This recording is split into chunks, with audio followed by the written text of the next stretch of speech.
Hey guys, welcome to my channel. I hope you're all doing very well. So I just watched The Boys season 3. Let's talk about it. So first of all, before we get started on my review of season 3 of The Boys, I did just want to give you guys a short disclaimer. Those of you who have watched my Thor Love and Thunder review will already know this, but I am currently suffering from a bit of a toothache. It's very painful. I have issues with my wisdom teeth at the moment, so it is affecting the way that I speak. So if I sound and look ridiculous during this video, that's why. That is why. Okay, I'm trying to get through this as best as possible, but I just wanted to give you guys a heads up. And also, just to let you guys know, here in the UK we are currently going through a bit of a heat wave. It's very hot at the moment, so I'm going to try and be as chill and calm as possible. Just be really zen, okay? Try to avoid this toothache, try to avoid a heat stroke, because we're currently under some strenuous circumstances at the moment. And finally, before we get into the meat of the video, as per usual, if you haven't already, please be sure to subscribe to my channel and make sure you turn on your notifications so that you can be told when I upload next. Now, without further ado, guys, let's get into my thoughts on The Boys season 3. First of all, I have to start off by saying that The Boys season 3 has easily been one of my favorite shows of 2022 so far. I did go ahead and mention the series in my halfway through 2022 TV show roundup video from a few weeks back, even though I hadn't seen the whole show yet. But even by that point, I already knew, the show is good. What can I say? The show is good. It's been great from the beginning of season 3 all the way up until the end with that bombastic finale. And yeah, I just think that The Boys really delivered this year. There are certain shows that just went all out this year and have risen up to the very top of my list of the very best of what 22 has had to offer so far, and The Boys is definitely one of them. Another one I would say would be Stranger Things. Like, they really did not, they came to play, guys. I don't know what's going on over in the Boys, circle and the Stranger Things circle, but for some reason this year they decided that they were going to deliver madness, chaos and greatness, and they succeeded on all fronts. And in the case of The Boys, it was a very welcome return because it's become a lot of people's favorite superhero show, which is incredible considering the oversaturated landscape that we currently have both in theaters and in streaming for this genre. And speaking of the superhero landscape at the moment, I think what draws people into The Boys is the fact that it's such a unique take on superhero storytelling. Here we have, the typical superhero tropes and themes that we currently see in a bunch of other franchise movies and TV shows be flipped on their heads, and instead we're getting a kind of deep dive, a deconstruction, a critique, a satire on those very same themes. And I think that's something that people are craving, particularly now, because like I said, the market is so oversaturated within this genre at this time. Those of us who are still huge fans of the genre are looking for something a little bit different, just to kind of diversify our portfolios, as it were, offering us a little bit of a diverse palette in terms of, what the superhero genre can actually offer. And so along comes The Boys, giving us something that is, first of all, just completely, wholeheartedly rated R. Just completely unambiguously rated R for adults. And so you get that different perspective, you get that different world within the show where they are able to go there in terms of sexual content, violence, rudeness, crassness, all of that, kind of anti-PC language and sentiment, all of that is pushed to an 11 on this show. And I think a lot of people are really attracted to that for various reasons, okay? But I think one of the main reasons is because it's one of the few properties within this landscape that is able to do so, whereas everything else in comparison just feels so sanitized, and it feels like there's a limit to what they can do in these other projects. Now, for me personally, even though I am in the camp of appreciating just how rated R The Boys is, I love the fact that the action sequences are so unapologetically, disgustingly violent. Like, just disgustingly and just unbelievably violent and gory and bloody and awful. I love that stuff as well, don't get me wrong, but for me what really stands out about this show is the writing. I think that the writing is so clever. There is such great socio-political commentary just layered within this show, and all of these different facets of socio-political discourse being represented by each of these characters who are portrayed brilliantly. We'll discuss later when we get into the characters, but I think that's what really shines to me about this show. It's not just the fact that you have these ultra violent action sequences and these ultra sexual, you know, scenes in the show, but it's also the substance, you know, it's the substance of the series that really gets audiences invested in the storylines and in these characters. Okay, so now let's get into the characters themselves, and we'll dive in further into the different themes and social commentary that was explored through these characters and their storylines this season. First one up we have is Homelander. Absolutely. First one up we have is Homelander. Guys, Anthony Starr has done it again. In fact, he hasn't done it again. He has one-upped himself. He has improved upon the previous seasons, which is almost an impossible task because he was already exceptional in the previous seasons of The Boys. I personally think Anthony Starr is just one of the best casting decisions in the whole superhero landscape. And I don't think enough people talk about this. One, because The Boys isn't one of the major franchises like the MCU or DC. But secondly, because I guess because he's like a villain as well, doesn't it?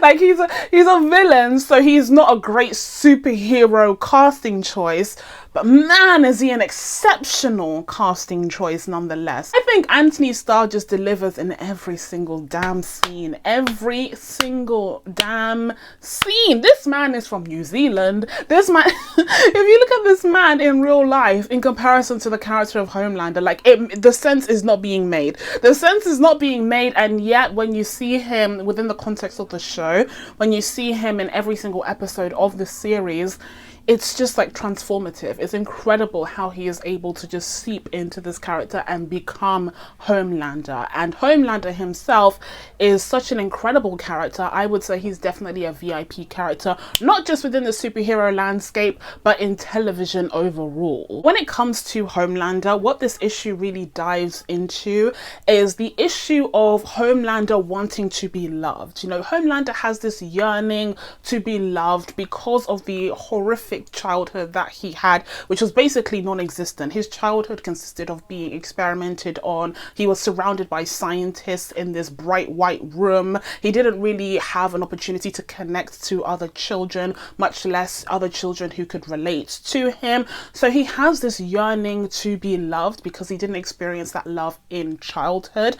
And you know, we see in one of the scenes during the season that he has this conversation with an alter ego of himself, which I believe was just like a visual representation of the two sides of Homelander, where this other evil side is just waiting or like wanting him to just go full evil, full Darth Vader, just like lose that weak side of him that still yearns to be loved, that still yearns to have that affection and connection with someone the way that he should have had with his parents. He constantly has this internal battle within himself, and that's something that has been explored since season 1 of the show. But what's different in season 3 is that we are starting to see that evil side.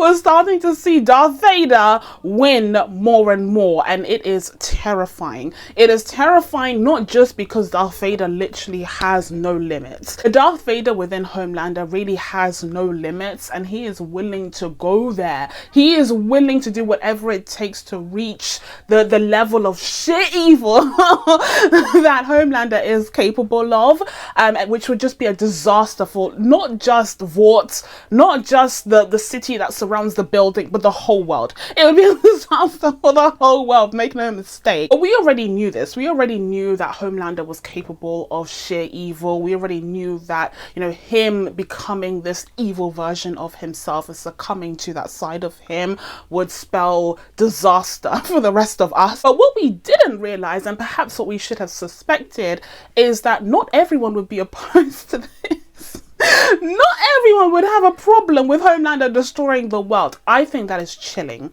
And I think it's such a clever, again, commentary on what we are seeing in real life. I don't want to catastrophize anything, but I think we've all seen, even though some of us might see someone who's saying some really terrible things very loudly, and they have these radical views that you personally may not agree with, and you can't see how anyone could agree with them, but somehow they have the crowd, somehow they have these supporters who are nodding along to every single thing that they're saying. And it's horrifying, it's terrifying, because you would think that these beliefs would have, you know, died in the Bronze Age, but no, they're very much still alive, and they are affecting policy, they're affecting laws now, and it's very, very serious. So we've seen these things actualize in reality, and to have that be reflected on this show, I think was really, really clever and really profound. And so when you get that moment at the end of season 3 where Homelander is standing there with his son,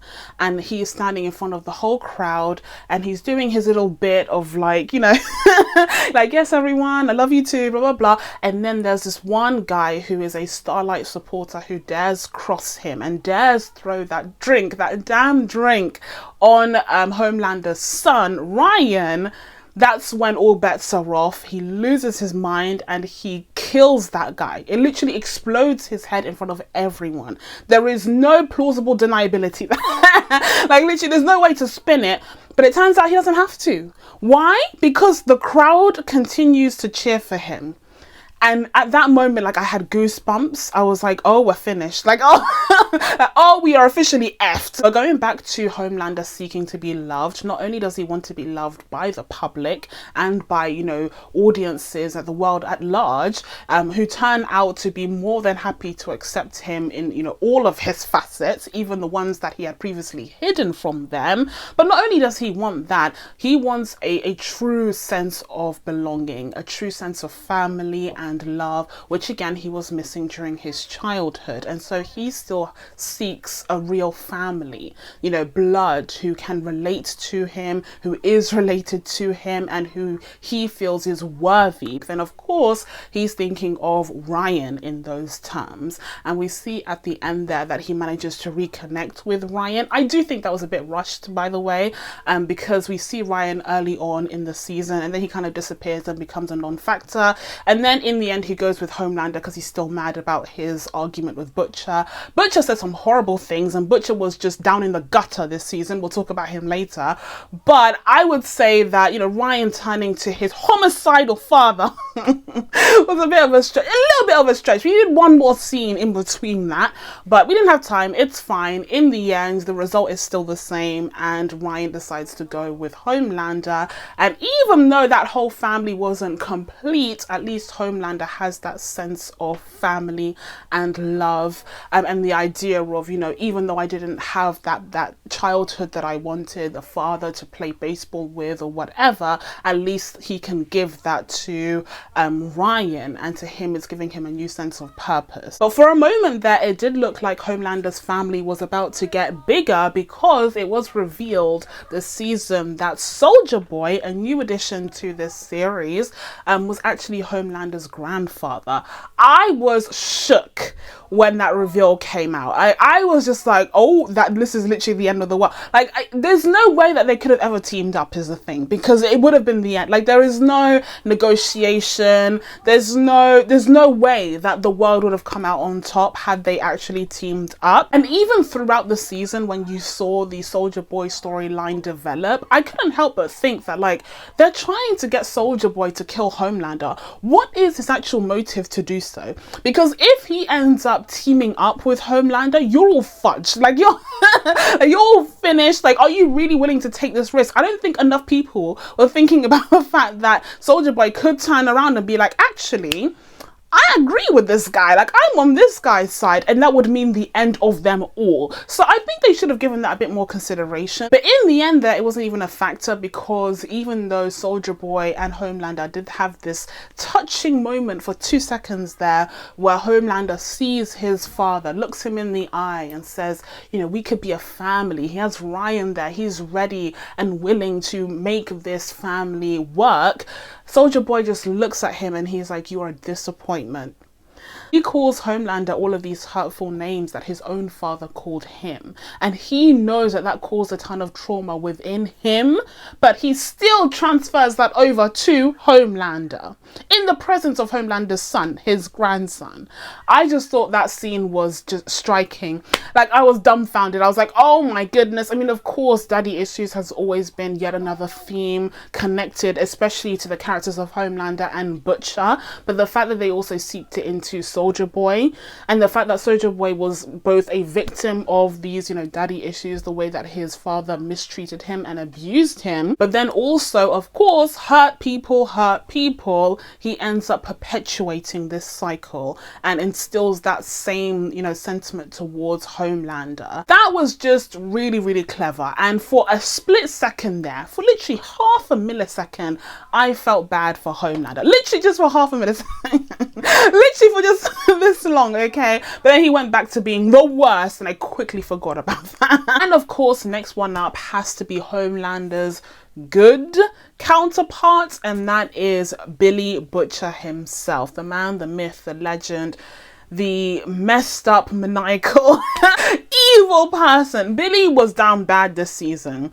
Billy was down bad. He didn't know he was down bad, but he was. Oh God. He really, like, he lost the plot. He was just focusing on killing Homelander, you know, by whatever means necessary, and he destroyed everything in the process and everyone in the process, including himself. So first of all, let's talk about Temp V. So at the beginning of this series, we see Maeve give Billy this new compound, Temp V, that is designed to temporarily give the average Joe superpowers, and then it will kind of wear off. But Maeve doesn't realize, or perhaps she does realize but doesn't care, that this compound is very much in the testing phase and it has horrible side effects. And so you see Billy and anyone else who takes V, like Hughie, ending up with like bloodied ears and noses, and like their brains are literally melting inside of their skull.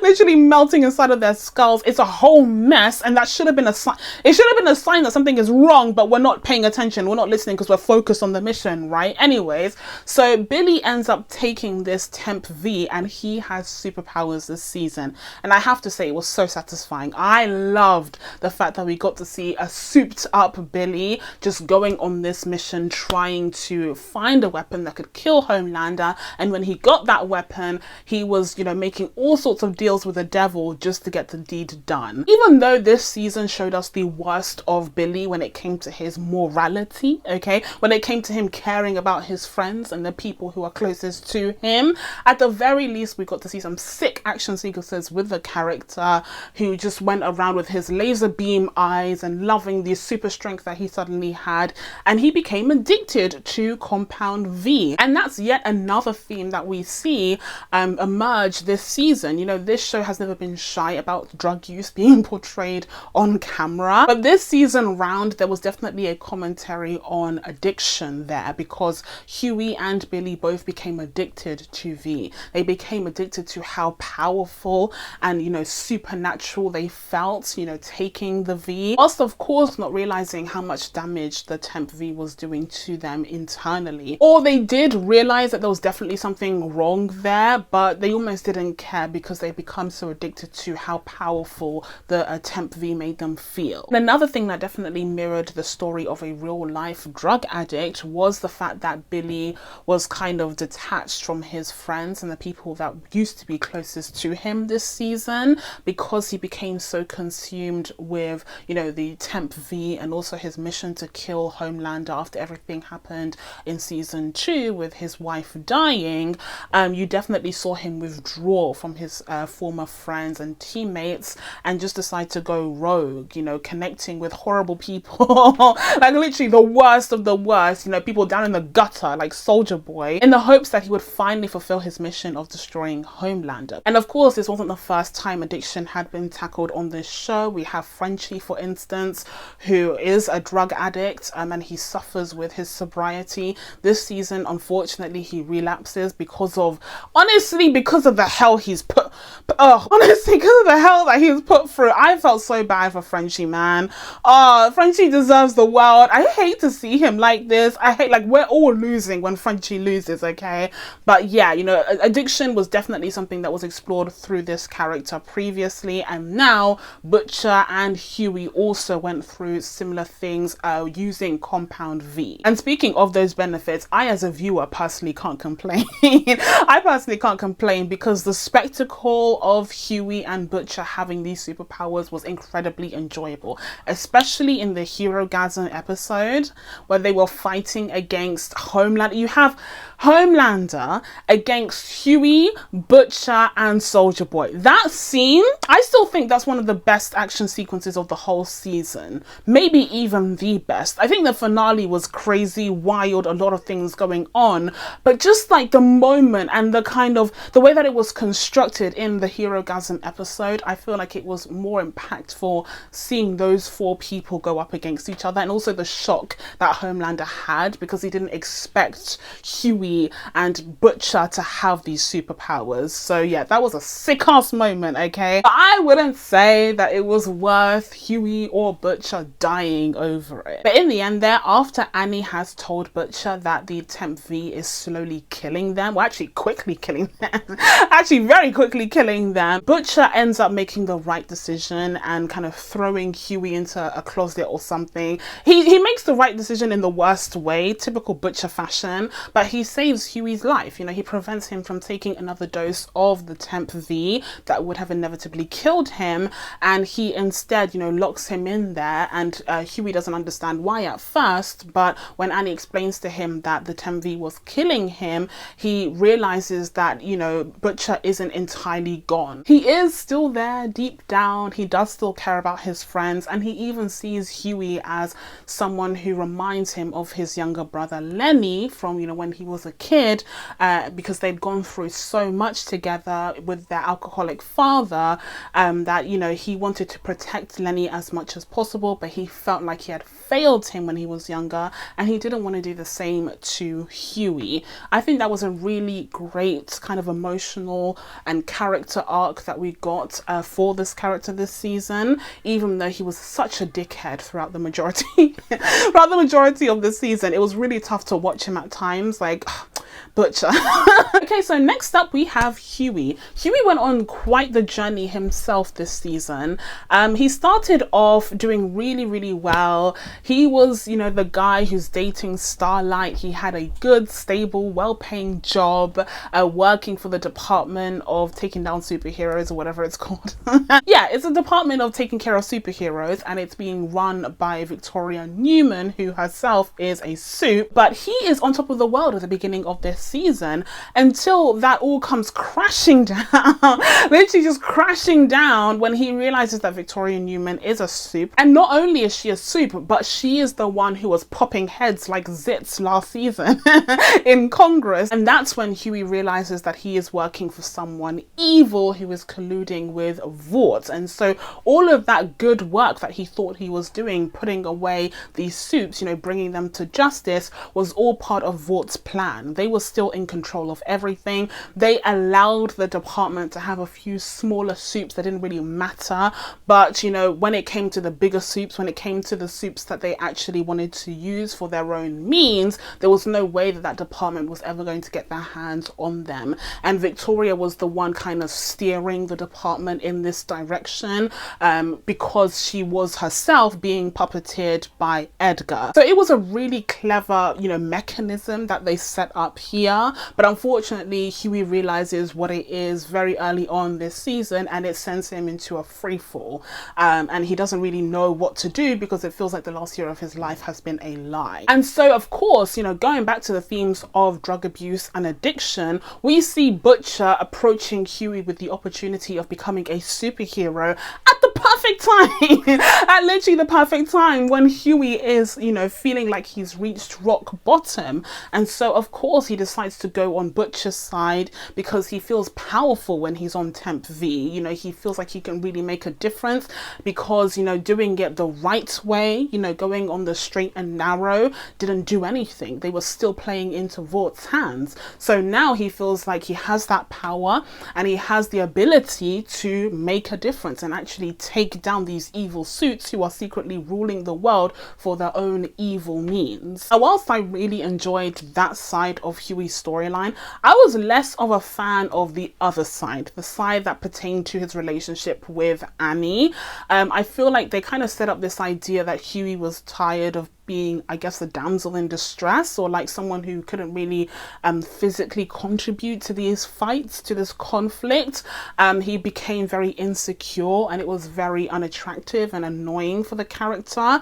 But when he had, you know, the Temp V, one of his reasons for why he wanted to keep taking it was so that he could save Annie for once, as opposed to her saving him. Again, very insecure.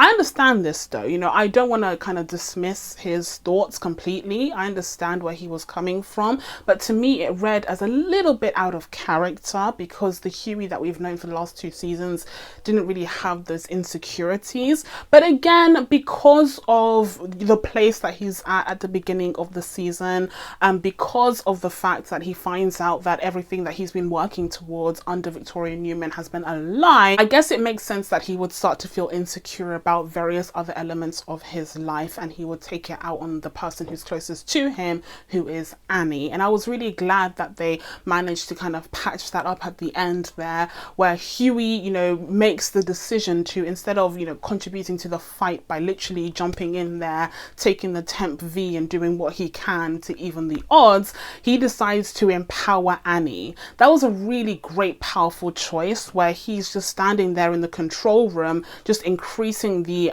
power supply to the main filming room thing. The main set, that's it, filming room, wow. Can you tell I'm struggling? Filming room. Anyway, he decides to pump a ton of electrical energy into the set so that Annie could use that and siphon that and then, you know, take down Soldier Boy. I think that was wonderful. Okay, it made up for the nonsense of, of the previous episodes when it came to Hughie and Annie's relationship, and I think it was just so, it was a perfect ending to that storyline, which I overall didn't love. And speaking of Annie, I of course have to give my girl a shout out because this season she really shone. She really shone this season, okay? She was really the light of the show.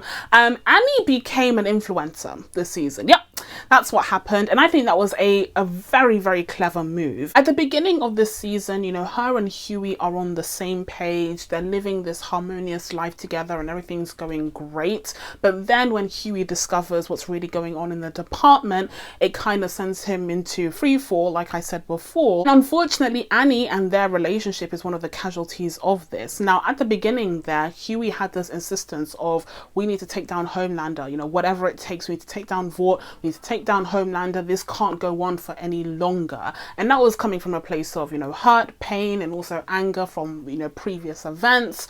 But in the case of Annie, what he failed to realize is that she was in a very precarious position, a very dangerous position, because she is one of them. She is working for Vought directly, not indirectly like Hughie was, and she would be the first kind of target, you know, in the line of fire should anything go wrong. And so when Hughie was just going on about, oh, let's take down Homelander, whatever means necessary, you know, we have to do this, blah blah blah, Annie is just thinking like, sir, like my room, my quarters is just a mere 2 feet or, you know, 2 floors away from his quarters. So I need to be very careful. And to see Annie be put in such a difficult position throughout this season was really, really heartbreaking, especially that episode where we see her going on these little pageants that she went on with her mother insisting, kind of pushing her forward towards it.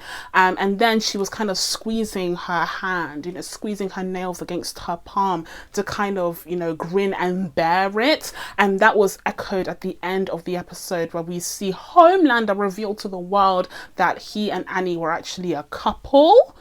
And she just has to kind of grin and bear that as well, even though she is shocked, even though she is unbalanced, even though she is terrified for her life, because her next move has to be extremely careful, or else she's gonna go down, everyone she knows and loves is going down, and the whole building is going down, let's be real.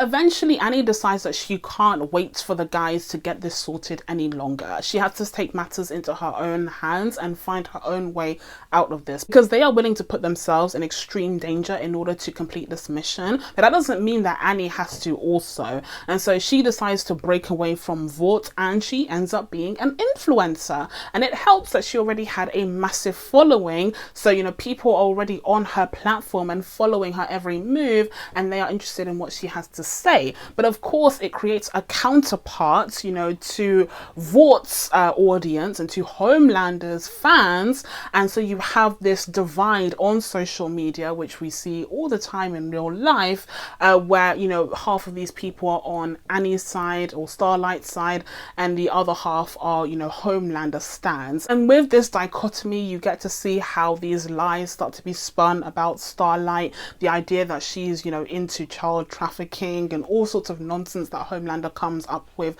just to get people to turn on her. And again, it's something that you see in real life as well. And lastly, very quickly on Annie, I also wanted to mention that I really liked the way that they wrapped up Annie's storyline with Maeve. Maeve was such an interesting character this season. I can't really get into her too much. I don't have time, okay? But Maeve was a fascinating character. She's kind of just given up on everything, and she just wants to see Homelander dead, just like Butcher. But in the end there, we finally get to see what Maeve is truly capable of, and it is shocking. I was shocked to see how well she went up against Homelander. Like, no wonder why Homelander was scared of her. No wonder why Homelander took the effort to actually lock her up, okay, in a dungeon, because he knew that she had that power. He knew that she was powerful and skilled, and he didn't want to go up against her, so he locked her away. So even though for the majority of the season I thought that Maeve was criminally underused, although she did provide some very clever and hilarious commentary on how corporations commodify pride, the idea of pride, and supporting the LGBTQ community for 1 month a year. But when we got that finale and that action sequence between her and Homelander, oh, new level of respect. And then in the end there, we saw her relationship, or rather kind of sisterhood, with Annie kind of come full circle, because Maeve is disappearing off to the abyss, I guess, to live her best life with her girlfriend, who reappeared out of nowhere, whatever. She reappeared out of nowhere, but I do think that the goodbye that she shared with Starlight or Annie was really touching. I will say though, overall, I wish Maeve had died. I don't think enough people died this season. There were a lot of occasions where certain characters like absolutely should have died, but they just didn't, and I understand because they're amazing characters. You don't want to let go of them, but I do think that it would have raised the stakes had one of the main characters died, especially Maeve, because she went out, you know, literally saving the whole building from Soldier Boy. It would have made sense to have her make that ultimate sacrifice and for it to mean something in the end. Okay, so we've gone through the 4 main characters, but there are still so many. All I'll say is that they're all great, you know. I think the show does struggle to balance each and every one of them equally or somewhat equally. Obviously you're going to have the main 4, but for some of the characters in the background, you know, their stories were done a little bit of a disservice just due to lack of time. The show kind of struggled to juggle all of these different storylines, so it sometimes felt like they set something up and then weren't able to fully fulfill it. But it's not the final season, so hopefully we will soon get to see how these storylines end. But for instance, the Victoria Newman storyline, it was a little bit confusing, a little bit inconsistent. At the beginning there, it's established that she was working under Edgar. They had that really complicated past where he basically adopted her, but then she kind of disappears for a little bit, and then she helps Homelander and she gives her daughter the compound V, and then she disappears a little bit again, and then she threatens Starlight, night and then she disappears a little bit again. I think the main intention here is that she wants to become the president, and that's why she was trying to gain political power, and she was even trying to use Starlight's, you know, social status in order to back her and make her a more viable candidate, especially with the leftist liberal side. I think that was the intent there, but I wonder if she'll be up against some stiff competition in the form of Homelander. Oh, are they gonna go there? Is Homelander going to run for presidency? That would be fascinating. I wouldn't be surprised if that's the direction that they decide to go in, where you have these two candidates and maybe Victoria even reveals that she's a soup. Who knows? Because no one seems to care. I would be really fascinated to see if that's the direction that the story goes in. But overall, because there were so many different storylines to balance, her storyline kind of got the short end of the stick. And it was the same for the rest of the boys. You know, we found out a little bit more about MM. You know, we discovered why it is that he had such a vendetta against Soldier Boy. And it was because Soldier Boy had killed a lot of his family members right in front of him. He also revealed that that was why he had developed OCD and why he had these tics, is because of the trauma that he faced due to Soldier Boy, and he has such a strong vendetta against him. I feel like it's a bit of a shame that the series doesn't really hold MM's vendetta against Soldier Boy with the same weight as Butcher's vendetta against Homelander, even though they're, you know, equally deserving of being angry. And in the case of MM, I mean, not to try and compare traumas here because they're both awful, like they're both terrible, but MM went through some horrific stuff, you know, with the death of a lot of his family members right in front of his eyes because of Soldier Boy. I think he's deserving of revenge, quite frankly, but he's always asked to take the high road, as he himself mentioned. And I think it's a bit annoying. It's like, no, like he should be just as angry as Butcher, if not more so, and yet he's expected to kind of hold everything together and calm everyone down. And another character that I just felt so bad for on the flip side of things was Black Noir. Oh my goodness, Black Noir has my whole heart. I don't care.